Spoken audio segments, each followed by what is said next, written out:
આજનું રાશિફળ આજે 10 જૂન મહાદેવની કૃપાથી આ 4 રાશિના જાતકોને મળશે મનગમતું ફળ. નોકરી ધંધામાં થશે પ્રગતિ. જાણો તમારી રાશિ. જ્યોતિષમાં રાશિફળનું વિશેષ મહત્વ છે. રાશિફળ મુજબ આજે કેટલીક રાશિઓને ભાગ્યનો સાથ મળશે, જ્યારે કેટલીક રાશિઓને પરિવારનો સાથ મળશે, પરંતુ કેટલાક લોકોને નુકસાન પણ થઈ શકે છે. પહેલી રાશિ છે મેષ રાશિ. આજનો દિવસ તમારા માટે ઉત્સાહથી ભરેલો રહેવાનો છે. તમે તમારા રોજિંદા કામમાં સખત મહેનત કરશો તો જ તમને સફળતા મળશે. મિલકત સંબંધિત મામલાઓનો ઉકેલ આવી શકે છે. તમને સહકર્મીઓનો સંપૂર્ણ સહયોગ મળશે. કોઈ અધૂરા કામને લઈને તમારું મન થોડું ચિંતિત રહેશે. નવા પરિણીત લોકોના જીવનમાં નવા મહેમાનનું આગમન થઈ શકે છે.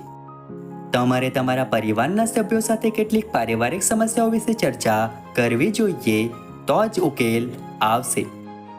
આવનારી બીજી રાશિ છે વૃષભ રાશિ.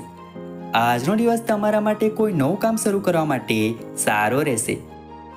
સ્વાસ્થ્ય સંબંધિત સમસ્યાઓથી તમે ચિંતિત રહેશો. પરિવારના સભ્યો સાથે કોઈ કામની યોજના બનાવી શકો છો. પ્રોપર્ટી સંબંધિત કોઈ પણ કામમાં સાવધાની રાખો, નહીતર તમારી સાથે છેતરપિંડી થઈ શકે છે. જો પરિવારના કોઈ પણ સભ્ય લગ્ન માટે લાયક છે તો તેમની શોધ આજે સમાપ્ત થઈ જશે અને તેમને વધુ સારો જીવનસાથી મળી શકે છે. તમે તમારી ખુશીમાં ડૂબેલા રહેશો. તમારી કેટલીક કાયદાકીય બાબતોનો ઉકેલ આવતો જણાય છે. આવનારી ત્રીજી રાશિ છે મિથુન રાશિ. આજનો દિવસ તમારા માટે કેટલાક લાંબા સમયથી અટકેલા કામને પૂર્ણ કરવાનો રહેશે. પ્રોપર્ટી ખરીદવાનું તમારું સપનું પૂરું થશે. તમે તમારી આવક વધારવાના સ્ત્રોતો પર સંપૂર્ણ ધ્યાન આપશો, જે તમને મજબૂત બનાવશે. તમે તમારા બાળકને કેટલીક પ્રવૃત્તિમાં ભાગ લેવા માટે કહી શકો છો, જે તમારા માટે ફાયદાકારક રહેશે. જો તમે કાર્યસ્થળમાં કોઈ ભૂલ કરી હોય તો તમારે તેના માટે તમારા ઉપરી અધિકારીઓની માફી માંગવી પડી શકે છે. તમે તમારા બાળકો તરફથી કોઈ સારા સમાચાર સાંભળી શકો છો. આવનારી ચોથી રાશિ છે કર્ક રાશિ. નોકરિયાત લોકો માટે આજનો દિવસ સારો રહેવાનો છે. તમારે તમારા પિતાના શારીરિક કષ્ટોને અવગણવાનું ટાળવું પડશે. પ્રમોશન મળ્યા બાદ તમારે એક જગ્યાએથી બીજી જગ્યાએ જવું પડી શકે છે. કાર્યસ્થળે કોઈની વાતથી પ્રભાવિત થશો નહીં. તમે તમારા ધનનો અમુક હિસ્સો ગરીબોની સેવામાં વાપરશો, જેનાથી તમને માનસિક શાંતિ મળશે. તમારા માટે પ્રગતિના નવા રસ્તા ખુલશે, પરંતુ તમે તમારી જૂની ભૂલોને કારણે ચિંતિત રહેશો. યાત્રા દરમિયાન તમને કેટલીક મહત્વપૂર્ણ માહિતી મળશે. આવનારી પાંચમી રાશિ છે સિંહ રાશિ. આજનો દિવસ તમારા માટે સમસ્યાઓથી ભરેલો રહેશે. કાર્યસ્થળ પર તમારા વિરોધીઓ તમારા કાર્યમાં અવરોધો ઊભા કરશે અને તમને પરેશાન કરશે. સંતાન સંબંધિત કોઈ સમસ્યાથી તમે ચિંતિત રહેશો. જો તમે કોઈને બિઝનેસમાં પાર્ટનર બનાવશો તો તે તમારી સાથે દગો કરી શકે છે. જો તમે તમારા કોઈ મિત્રો પાસેથી પૈસા ઉધાર લો છો તો તમને તે સરળતાથી મળી જશે. તમને તમારા પરિવારના કોઈ સભ્ય તરફથી આશ્ચર્યજનક ભેટ મળી શકે છે. કાર્યસ્થળ પર તમારા દ્વારા આપવામાં આવેલી સલાહ તમારા બોસ માટે ખૂબ જ ઉપયોગી થશે. આવનારી છઠ્ઠી રાશિ છે કન્યા રાશિ. આજનો દિવસ તમારા માટે કંઈક નવું કરવાનો રહેશે. તમને પરિવારના સભ્યોનો સંપૂર્ણ સહયોગ મળશે. તમે કોઈ પણ ધાર્મિક કાર્યક્રમમાં ભાગ લઈ શકો છો. તમે તમારા મિત્રો સાથે થોડો આનંદદાયક સમય પસાર કરશો. જો તમે કોઈ સરકારી યોજનામાં પૈસા રોક્યા છે તો તમને સારું વળતર મળવાની સંભાવના છે. જો પરિવારના કોઈ સભ્ય તમને કોઈ સલાહ આપે તો તેનો અમલ તમારે કરવો જરૂરી છે. તમારું માન અને સન્માન વધશે. નવું મકાન વગેરે ખરીદવાનું તમારું સપનું પૂરું થશે. આવનારી સાતમી રાશિ છે તુલા રાશિ. આજનો દિવસ તમારા માટે અન્ય દિવસો કરતાં સારો રહેવાનો છે. તમને તમારા સાસરિયાઓ તરફથી આર્થિક લાભ મળતો જણાય છે. જો તમારો કોઈ કાનૂની મામલો લાંબા સમયથી પેન્ડિંગ છે તો તેમાં તમને વિજય મળશે. કૌટુંબિક સંપત્તિને લઈને ભાઈ બહેનો વચ્ચે પરિવારમાં સંઘર્ષની સ્થિતિ ઊભી થઈ શકે છે. નવું કામ શરૂ કરવું તમારા માટે સારું રહેશે. તમે વ્યવસાયમાં કેટલાક નવા ફેરફારો કરશો. તમારે તમારા કામની સાથે સાથે તમારી દિનચર્યા પણ જાળવી રાખવી જોઈએ.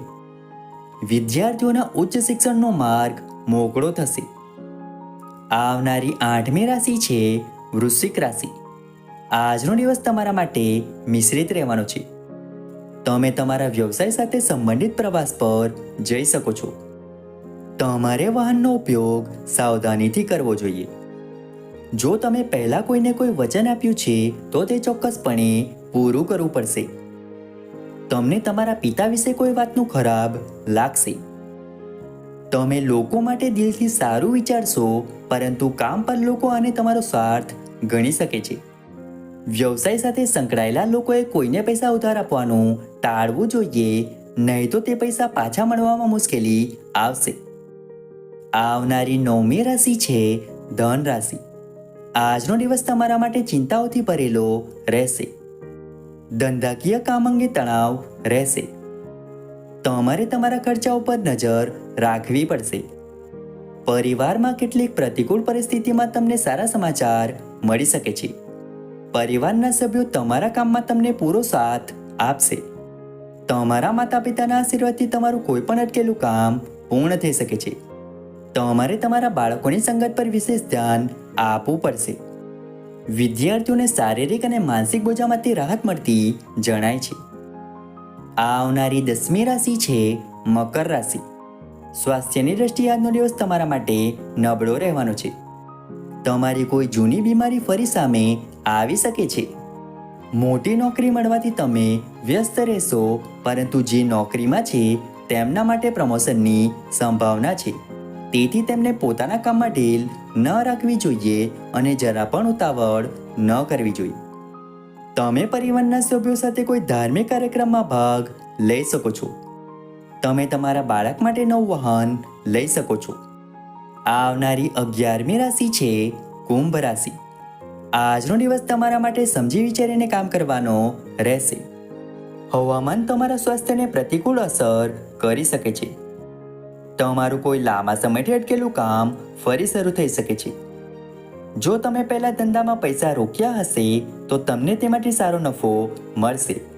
પરિવારના કોઈ સભ્ય તરફથી તમને કોઈ સારા સમાચાર મળી શકે છે. તમારી માતા જે કહે છે તમારે તે કરવું પડશે. યાત્રા દરમિયાન તમને કેટલીક મહત્વપૂર્ણ માહિતી મળી શકે છે. નોકરી કરતા લોકોને કોઈ મોટી જવાબદારી પણ મળશે. આવનારી 12મી રાશિ છે મીન રાશિ. આજનો દિવસ તમારા માટે સાવધાનીનો રહેશે. જો તમે તમારા મિત્રો સાથે ખરાબ વર્તન કરશો તો તમારી વચ્ચે ઝઘડો થઈ શકે છે. તમારે તમારા વ્યવસાયમાં કેટલાક ઉતાર ચઢાવનો સામનો કરવો પડશે. કાર્યક્ષેત્રમાં કોઈ મોટો સોદો તમારા હાથમાંથી સરકી શકે છે, જેને કારણે તમને પરેશાની થશે. સ્વાસ્થ્ય સંબંધિત કોઈ સમસ્યાને કારણે તમે ચિંતિત રહેશો. પરિવારમાં કોઈ મુદ્દાને લઈને તમારી વચ્ચે મતભેદ થઈ શકે છે. વિદ્યાર્થીઓએ અભ્યાસમાં ધ્યાન આપવું પડશે.